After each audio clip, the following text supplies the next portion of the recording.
because I think that they face a lot of challenges that are unique and different than those faced by the traditional 18-year-old college student coming fresh out of high school. And both of those groups are, I don't know, close to my heart because I was both of them. I was both first generation and a non-traditional student, so I really feel for students in that area. So some facts. So a first generation college student is someone whose parents don't have a bachelor's degree. And when I was going through the research, I found this quote, and it says they're more likely to encounter academic, financial, professional, cultural, and emotional difficulties than our students whose parents have gone to college. And they're likely to work while they're in college, have financial responsibilities, be older than the traditional student, potentially drop out after their first year, and also make big decisions without help or guidance, which kind of makes sense. If you're first generation, you don't have this support from your parents, and you probably are not really sure where to go on campus to get help with that. Approximately 30% of incoming freshmen in the United States are first generation. And of the over 900 at MSSU this fall, 430 are first generation. And that's just the freshman class. I'm not sure about sophomore, junior, or senior. More than 25% leave after their first year of college, and 89% fail to graduate within 6 years. So I definitely think there's some challenges going on there. As far as non-traditional students, most people consider this as someone who's over 25 years old. I have my own definition of that because I don't think that covers everything. So my definition is 24 or older if you're married, if you have children, if you're an orphan, a ward of the court, or if you're a veteran. I feel like all of those things can make you non-traditional. Most have families, spouses, jobs, mortgages, kind of a lot of the same things as the first generation students. They experience higher levels of isolation. I think, again, like first generation. Have poor or rusty study skills. It may have been a while since you've been in school. I know a lot of non-traditional students that I work with really have problems with math. It's like this scary beast that they haven't dealt with in years, and so that can be a challenge.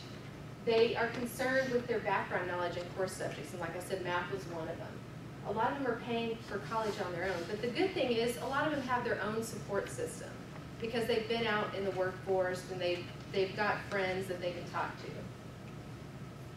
38% of students enrolled in higher education are over the age of 25. I couldn't find any stats for all of those groups together that I had talked about for my own personal definition.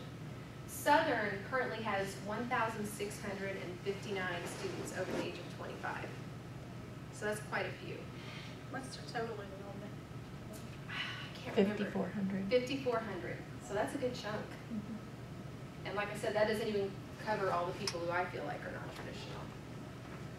So, on to our panel. I'm just going to go quickly introduce everyone, and I'll let them introduce themselves in a better, well, maybe I should just let you introduce yourselves. What do you think? All right. I'll start on this end. Kelly? I'm Kelly Shepard. What's you want to know about me? I'm a first generation and a non-traditional student. I started college at 18 and dropped out at 19 and came back later after I had my first child. And I just finished my master's degree with Missouri State University in social work. And it's been a tough road. I have 3 kids, and a husband, and he went to school at the same time I did. So we were both in school, both went to our master's at the same time. So we were finally done 12 years later. Yes, so while you're introducing yourself, definitely let us know how you ended up in college. And Bob, since you're an attorney, I will limit you to about 4 or 5 minutes on that. That'd be fine. I'm Bob Briggs. I'm an attorney in Joplin. I was kind of, I think, fit kind of both of Tara's definitions. My father got a degree from the University of Arkansas. My mother did not. I went to school right out of high school, got my degree that way. Then, by the definitions, I don't know, but I think in law school I kind of encountered a lot of the same struggles. I was married. Actually, I got married before I graduated my bachelor's degree, and then had a child in law school. I went to school. One of the things that I guess I would say that I think is important that I would impress upon those of you that have children is that to me growing up, the reason why I went to to school was, I look back, I know that when I graduated high school and all, I had options. I could have gone anywhere I wanted to go, done anything I wanted to do. I could have gone to work in a factory or gone to be in the military or the Peace Corps, do whatever I wanted to do. But the whole time I was growing up, my dad being a rabid, Razorback fan, we would go down to the Razorback football games in Fayetteville, and I can remember being a little kid, my dad saying, "What's your major? Where are you going to go?" And really, when I got to be about a sophomore in high school, it was about what are you going to do. I'm sorry, it was more about where are you going to go and what are you going to study, more so than what are you going to do. And I look back now, being a parent and all those things, and I look at my children, and I realize I didn't really feel like I had that choice. I did, I know I did, and I was happy, but that was just the natural progression of things for me, and I think that's ultimately why I went to college. And so that's something I'm trying to do with my kids, where do you want to go, what do you want to be, what do you want to do. So. All right, thank you. Sean? My name is Sean Boyd, and I am a circuit manager for the Children's Division in the 40th Circuit, which is in McDonald counties. And I was a non-traditional student in that I started right after I graduated from high school, but then I dropped out, and my mother did have her degree. My father did not, but my mother went back late in life after she had pretty much raised us. We were in high school and got her degree. So after I had gone for a little while, I dropped out, got married, thought I was going to do that and have children and stuff. Got a divorce, and thought I didn't need to finish college because I'm going to be married and play house and stuff. And so after I got a divorce and worked for a long time, I decided that where I was working didn't make the kind of income that I needed to raise children, and so I needed to go back to school, and so I did, and I did that, a large majority of that as a single parent, and did get my undergraduate degree, and then took some time working, and then went back and got my master's degree and did that as well while raising children, so, and got my master's in social work. So that's kind of the path I took. All right, great, thank you. Sue? And I love your story because my little boy's just turned 9, and he asked me not too long ago, he says, "Mom, when I go to college, am I going to work?" And I'm like, so it's already, he knows, it's like I teach at college, my husband's in college, and it's just a part of our lifestyle, and so it was kind of cute. But he also asked if it was going to hurt when he got his tattoo. But anyway, I'm Sue Kidd. I'm Service Coordinator Supervisor with Division of Youth Services. I supervise 13 counties, non-residential case management services, day treatment services, and family therapy. So we work with delinquent youth that have been committed to us through the juvenile court. And I love my job. I've been there, going on 15 years. And I was a juvenile officer before that for 5 years, so 19 years in the field. I went to college right out of high school. Neither one of my parents went to college. I grew up from kindergarten to 7th grade in a third world country. So moved back to the States in 7th grade. And went to college. I don't know who paid for it, to be quite frank. I don't know if my parents were paying for it, but lived in the dorms and thought that every night at the bar was much more fun than every day in class, and academic probation made my parents really proud. At that point, they decided to move from Louisiana to Missouri, and I was 18 and knew it all, so I said, I'm staying here.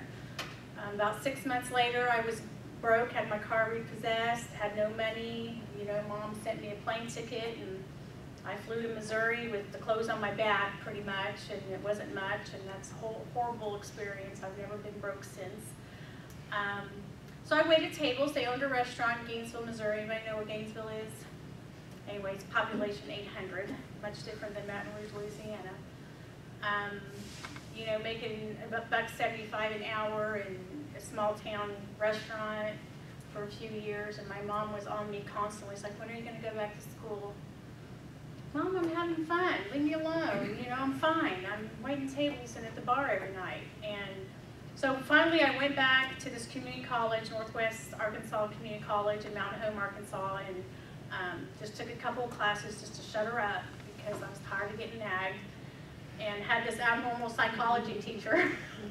And he was awesome, and he was a juvenile officer by day, and he taught college at night, and I'd go out and smoke cigarettes with him on break, and got to talking to him, and I'm like, well, what do you do? And he was telling me about his job, and it's like, that's what I want to do. And that was kind of my path. By that time, I was 24, 25, and I kept waiting tables. I transferred to Missouri State, now it was SMSU then, and I commuted 80 miles one way and waited tables full-time and took full-time classes, and finally graduated with my bachelor's degree in psychology and criminal justice. And, then I moved to Joplin, got a job with DYS, and started taking classes through Central Missouri State for my master's degree. And I'm a long-term, 9 years later. 9 years later, I finished in 2008. I got my master's degree in criminal justice administration. And so I still work at DYS, and I teach part-time at Crowder, teach sociology, and I love that too. So, you know, all the effort, it was hard work commuting. I was studying with note cards in the car, you know, trying to get it all done. And, you know, where there's a will, there's a way. Once you get a little older, I think I was a little more focused and able to make the grades I needed to make to keep getting financial aid. So, yeah, that's my story, and I'm sticking to it. Beth. I'm Beth Wallace, and I work at Children's Division here in Jasper County, and I'm just a worker, not a supervisor or anything like that. I am a first-time generational college student. My parents divorced when I was very young. My mom's been married more than 10 times throughout my childhood. We moved around to different states. I have sisters that had a sister that had a child at 14, had 5 by 21. My brother was in prison for murder by the time I was 19. So to see me in college was kind of unique, but I'm kind of like Bob. I don't know how I got it or where I got it and why, because I'm so different than my family. Even today, having phone conversations with them, it's kind of awkward. It's weird because I live a different life than they do. But I never grew up ever even wondering what I was going to do was I was going to go to college. I mean, that was just natural. I don't know where I got it because I don't have a parent that went to college, but I think it was my friends. I didn't want to be like my family, so I was like, I'm going to totally go down a different path. So I was a first-time generational college student. I was accepted to Crowder in their honors program right out of high school. The thing was that I didn't know what to do. I knew I was going, but I didn't have any help. My parents, I didn't know anything about financial aid. I didn't know anything about even admissions, scholarships. I just kind of followed my friends and latched onto their parents, and I think they felt sorry for me, so they kind of helped me out every now and then. But I did drop out. I went to Crowder, full ride, honors. I didn't even make it a full semester, and I dropped out. Moved out on my own, thought I'm going to work, so I was working full time, and I was like, this is not the life that I want to lead. I don't want to work this hard and not enjoy my job. So I had a boyfriend who started college at Southern the next fall, and I followed right along with him, and his dad helped me fill out my financial aid and everything. And so, I mean, I went back within 6 months, and I graduated from Southern, and it was a lot of, I worked full time, sometimes 2 jobs. I remember I could never go on spring breaks. You know, I had all these friends that were like, gonna go on spring break, and I'm like working at the mall, like from 8 o'clock in the morning until 10 o'clock at night between 2 jobs. But I lived on my own, 18, paid my own bills. I just paid off my college education this year. I had to take it all out on my own because I had to claim my father's income, and he didn't have a college degree, but he made decent money, so I didn't get Pell Grants or scholarships or anything like that. But yeah, so I'm proud to have graduated. I started my master's, never completed it either, but it's not too late. No, I'll probably go back at some point. Now I have little kids, so I'm gonna wait till they're a little bit older, but that's kind of my story. Great, well, thank you all. Now I kind of want to talk about some of the challenges that you faced, which a few of you kind of talked about, and how you coped with those challenges. And so Kelly, I guess we'll start back with you. Well, I mentioned that I have 3 kids. I actually decided, I just turned 21. I was 4 months pregnant, and I said I don't want to live how my friends are living, which was paycheck to paycheck. And so I decided to go back to school. So I actually had my oldest daughter in the middle of the first semester back to school, and it was difficult because at that time I first went to Wichita to Newman University. I dropped out. And then when I went back the second time, I went to Rogers State. Well, Rogers State's located in Claremore, Oklahoma, which is 45 miles from where I lived, and a lot of the classes I had were on campus. So I would drop her off, and she's a newborn. I mean, I didn't have a maternity leave. I went back to school the next week. I had some classes in Bartlesville, and I had some in Claremore.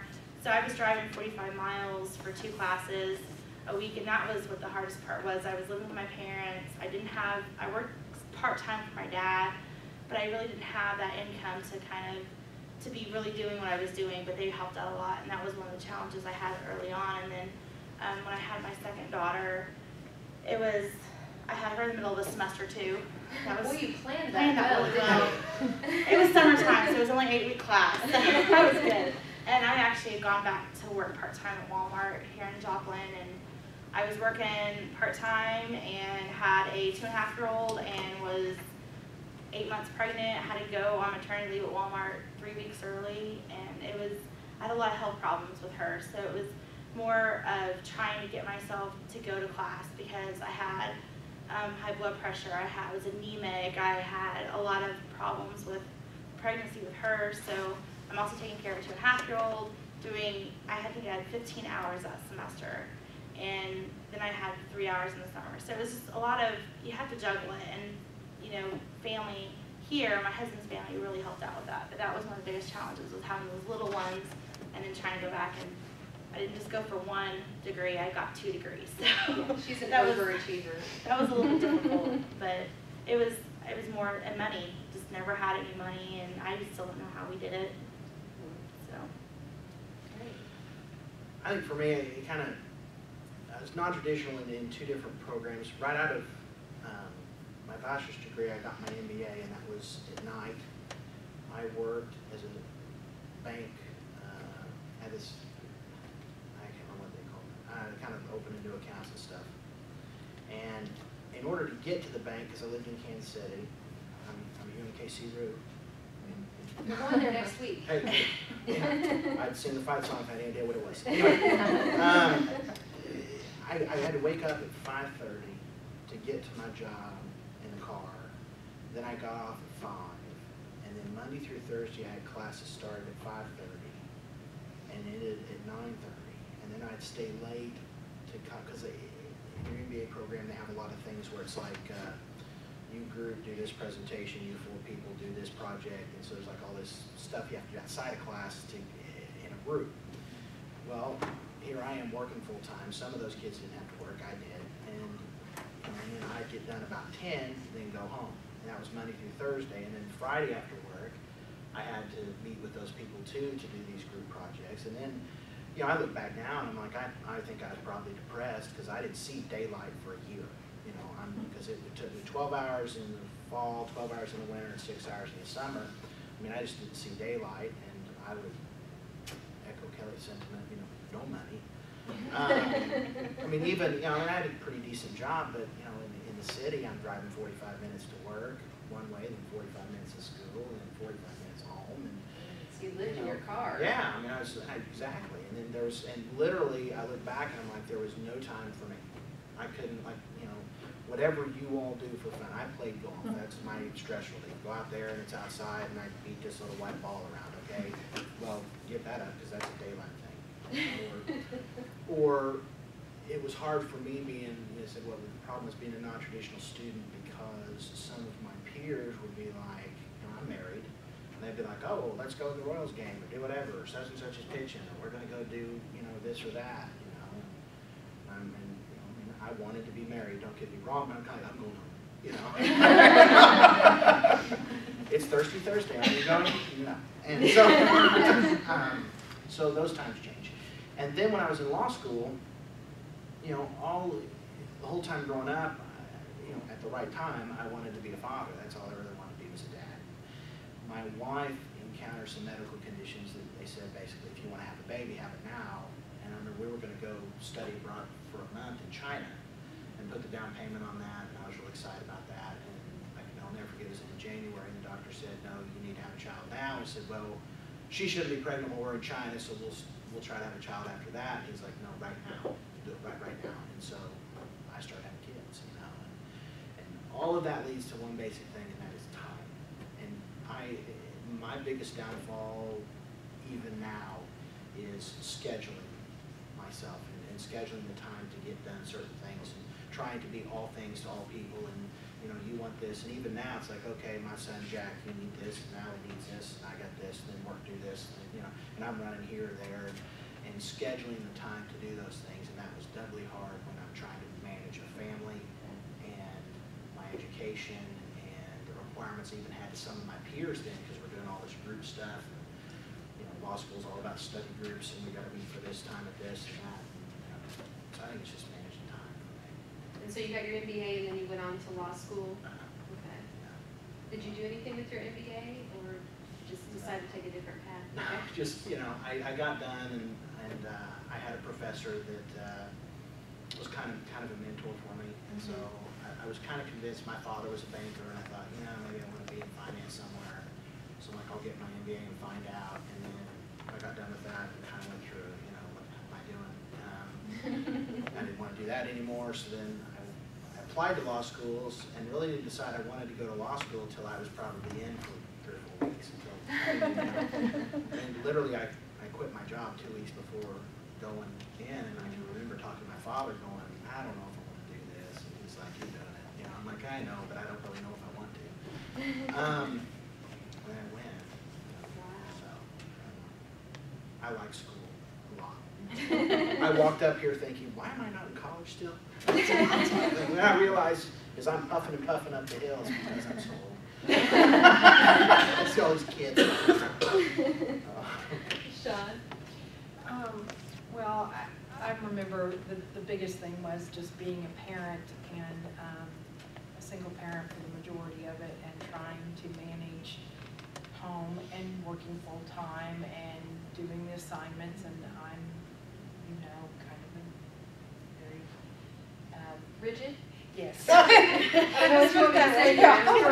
Yeah, about, you know, how I do those Organized. things, and yeah, so I would, you know, I just had to do things a certain way, and so I, you know, would spend a lot of hours late into the night making sure those things were done just the way I thought they needed to be done, and I had to have an A all the time, you know, so no matter what was going on in my life, I had to achieve that A, and so I went through some pretty stressful times getting, you know, different things in my life, and you know, I had a good support system early on when I was getting my bachelor's through my sister, even though I was a single parent. My sister and my brother-in-law were pretty good, but you know, it was like work full time, rush home, get my son, rush him out to my you know, my sister's, then rush to class, and you know, because I was doing night classes, then you can only go so far. At that time, they didn't have a lot of stuff that, you know, you had to take some day classes. My work was not, because I did work for Walmart, and they were not real friendly towards my educational aspirations. In fact, I had a manager who told me, why do you want to do that? You're doing great here, and we love you here. Why do you want to pursue this? You don't need a college education. You can go as far as you want to with Walmart, you know, and we want you in the management program. Of course, they wanted to send me all over everywhere, and I had a small child, and, you know, I didn't think that would be good for him, and I wasn't willing to do that. And so at some point I had to make the decision that, you know, I'm going to pursue the college education, and that I had to butt some heads because I wanted to change schedules so that I could do the classes that I needed in the daytime, some of them that weren't offered in the evening. And so that was not a pleasant situation for me because, you know, it was my income that supported my child and myself, and you know, talking about having no money, because it wasn't like it made great money there, but it did keep a roof over our heads, and yet I was butting against them saying, I need to change my schedule, and you know, that was very stressful, and were they going to, you know, just say, well, then you're not going to work here or not. Fortunately, there was the corporate ladder that you could kind of go up and say, you know, I've worked here a long time, I've been successful, I've not had anything, you know, to hamper me or anything in my performance that you shouldn't work with me, and I was able to make that happen. But but it took some challenging, and it took, you know, it was pretty scary to go up against these people and say, no, this is important to me. It's important for my future. It's important for my child's future, and I'm going to go above your head to the next level to make this happen. And I did do that. And then, you know, later I got remarried, and while one would think that would be another support system, that didn't. I'm still married to him, let's put it this way. I'm still married to him, however, he was not the support system one would think, because he wanted to know where his dinner was every night, and you know, and he would. Yeah, and then we had another child, and instead of that, you know, him picking up the slack for that child, he didn't feed her, and he wanted to know, well, she's not fed, and it's 9 o'clock, and I'm not fed, and you know, so that was another stress level. It was like, well, you know, I would think you know how to do that, but you know, I did have my in-laws there, and they did help some, and so while I was getting my master's, that was another thing that I was working by that time at the children's division, and I was an investigative supervisor, and part of that time, I think I was I guess I was just a supervisor during that time, and so you were on call, and you were getting called out at night, and you know, and dealing with those kind of things, and so it's a whole lot of the time management, and just being tired. I just remember being tired all the time, and dealing with that, and studying every minute that you had, you know, in your car, in between, like you said, with the flashcards and the, you know, writing, you know, oh, I'm at a stop sign, let me grab these, and, you know, read something, doing, you know, coming straight from work to here, and sitting in the hallways, and maybe eating crap out of machines, and things like that. But spending weekends at my house. Yeah, exactly. Yeah, we did, and we spent, you know, I remember laying on her couch at I went through in 2007 a very stressful time, because not only was I the supervisor over investigations here in Jasper County, but then I was also, my father and my brother both got cancer at the same time, and ended up passing away. And I remember laying on her couch, all I could do was say the stuff, and she was typing it. And I'm just laying there, okay, this is what we need to do, blah, blah, blah, blah, blah, blah, you know, and she was like, okay, you just lay there, because I'm crying in between everything, and she's, you know, but we got through it, and we made an A, because that's my goal, and we have to have an A on everything, no matter what crisis. Crisis is going on in your life, you must make an A. So, but, you know, those things, you know, were hard, but you know, you just have that goal, and it's how far you're willing to push yourself, and what you're willing to go up against, and you know, so those were the hardest things for me. But Okay. Sue? Persistence. Yes. Persistence. Yeah. Persistence pays off. Well, as a first generation college student, and my biological dad being a foreigner, and my mom never having gone to college, you know, they wanted me to fill out all this paperwork, and I mean, they didn't know any more than I did the college system and how to get through it, and I just went and lived in a dorm, and I think that was my demise. I led a pretty sheltered life, and I wasn't sheltered in college, and I think not having, I mean, I was a good girl until I went to college. And, you know, the struggle for me the first time around was I had so much freedom. I mean, I could come and go as I pleased. I didn't have anybody telling me what time to be home, you know, that kind of stuff. And I just let it go way out of control. I mean, you know, Tuesday night was 2 for $1. Wednesday night was ladies' night. Thursday night was 3 for $1. And Friday night you paid $5 and drank free all night. I mean, really, that's what my college career was. And then I figured out just how to shoot pool in the student union, and I never went to class, you know. Oh, and I thought if you just stopped going to class, that they would just drop you. So I had several F's on my transcript because I thought they just would drop me when I quit going to class, and it just totally jacked up my grade point average. And so, you know, I didn't think it was that big a deal. So what? Well, you know, then when I went to apply for financial aid several years later, which was a whole nother, by this time I'm living on my own, I'm not on my parents' taxes, I actually qualified, making my $1.75 an hour waiting tables, and making like $20 in tips a day.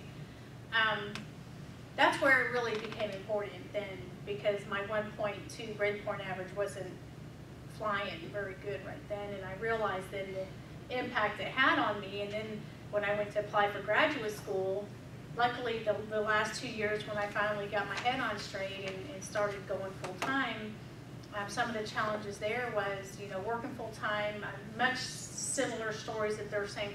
I had no life. You know, I worked and I went to school and I studied, and I did try to have a life. I was still very young. I could still go to the bars. A little pattern there. I like to have fun. So the challenge was that you didn't have a life. Even in my master's program, I was working full time. I didn't have children until later in life, and so I didn't have to deal with that. But just not having a social life, and I was kind of like Sean, was like, I'm going to make A's.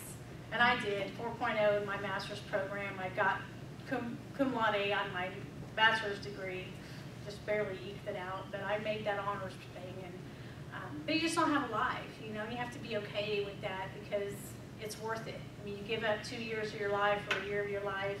It's a season, you know, it's just a season. And when you're done with that, there's a whole new world that opens up. And then you realize and you think, well, what was I hanging on to? Really? It really wasn't worth that. And so as a non-traditional student, when I was older, you know, I always felt out of place. I was going to Missouri State, and, you know, it's a little bigger campus, and I wasn't interested in sororities. I wasn't interested in clubs. I just drove my 80 miles one way, and I tried to get all my classes on Tuesday or Thursday, and I just spent all day on campus, sometimes till 9 o'clock at night, and I had an 8 o'clock class in the morning, so I was leaving the house at 5:30 a.m. And you just stay there all day, and you just don't get engaged, and you know, you're not involved the way that the younger ones are involved, and sometimes it just feels really out of place. And I just want to share this. My husband is in school now. He's 51, getting laid off at MoDOT. Thank you, MoDOT. Going back to school for his engineering degree, and he was just telling me the other day, because he's taking like calculus and physics and I don't know, chemistry, all that stuff. Scary stuff there. But you know, he's still working part-time, so he comes to work and he's kind of fairly dressed. He's like, I just feel so out of place because, you know, the younger students are coming in their pajamas and, you know, their sweatpants, and so I just feel like so out of place. And then I ask questions and they look at me. You know what I'm saying? So I think non-traditional, you're more invested. You're going to ask those questions that nobody else is going to ask you. You don't really care what people think, and in some ways that's good for you, and you know, but it comes at a price, and that price is that some of the younger students that are ready to get out of there, that have other things on their minds, you know, they're looking at you like, stop talking. Enough, let's go, let's go, let's go. So anyway, I mean, that's pretty much it. Is just kind of keep focused and prepared not to have a life. And here, what am I thinking, PhD? Really? I know, I'm myself, I understand. Oh, well, it's the first time, like, I came in when I was 18. I loved college, so I have a little bit different experience. I was involved in anything Southern had to offer. I was in a sorority, I was in campus activity board, I was in president of, you know, Coalition Against Child Abuse, I was student senate, I did everything I could possibly do, homecoming candidate, you know. Because I knew that if I was going to be successful, I wanted to be involved in things. That kept me involved in the campus and in life. And I also had to have straight A's. I had 4.0 GPA. But my biggest obstacles were, as far as my peers, is that I did work a lot in time. Because I would go to school, and then I even worked a couple semesters. I would work midnight to 8 at Lafayette House, go to class at 9. I mean, or maybe, no, my first class was at 8. I had to leave at 7:30, so I'd have to get ready at work. I would do my homework overnight. I would go to class till about noon, crash for a couple hours, then get up and do whatever activities.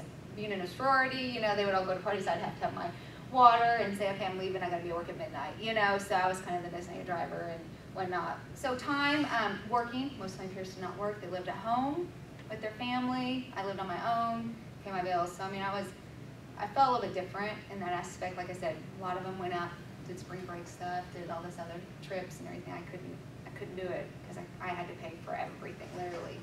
I paid for everything, no family support.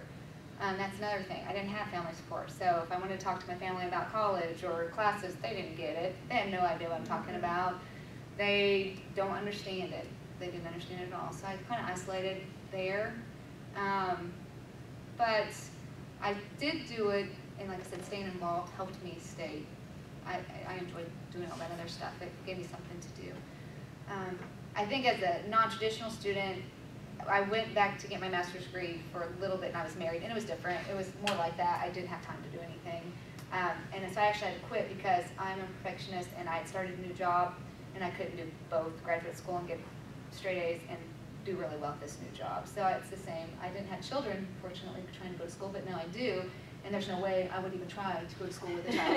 There's not. I have a 3-year-old and a 1-year-old, and there's no way I would even be able to. I would pull my hair out, literally, and have a heart attack probably. So if you guys all do that with kids, I'm good job to y'all. Okay. I could not even try to do that, let alone a husband.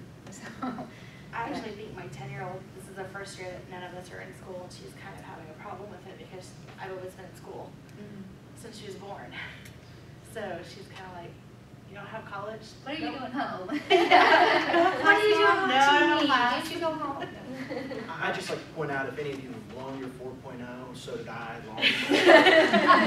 You can be a success. I'll have to Very agree proud with of all what of you you. said.